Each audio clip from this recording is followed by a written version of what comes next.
আচ্ছা দেখো, এখানে হচ্ছে তোমার পানির যে ত্রৈধবিন্দুর যে তাপমাত্রা সেটা কোনটি, সেটা আমাদের কাছে আর কি জানতে চাওয়া হয়েছে। তো দেখো, তোমরা জানো যে পানির যে ত্রৈধবিন্দুর যে তাপমাত্রা সেটা হচ্ছে তোমার কত, 273 কেলভিন। তো একটা কথা বলি যে তোমার সেলসিয়াস স্কেলে যদি এরকম ধরনের কোনো কোশ্চেন আসে এবং সেলসিয়াস স্কেল যদি দেওয়া থাকে, মানে তাহলে কী লিখবা? তাহলে তোমাদের লিখতে হবে যে 0.01 ডিগ্রি সেলসিয়াস তাপমাত্রা হচ্ছে তোমার কী বলো তো, পানির ত্রৈধবিন্দু। বুঝতে কি পেরেছো?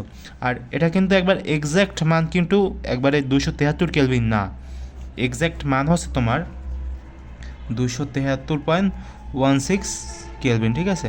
তো দেখো, এরকম যদি একটা এমসিকিউ আসে যে 273.16 বা 273, এরকম মনে করো এটা আসলো ক নাম্বারে, এটা আসলো খ নাম্বারে, তখন তুমি কোনটা দাগাবা? তখন কিন্তু তোমার এটা দাগাতে হবে, ক নাম্বার।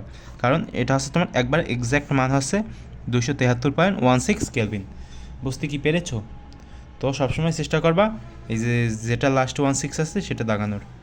আর এটা হচ্ছে তোমার সেলসিয়াস স্কেলে 0.01 ডিগ্রি সেলসিয়াস।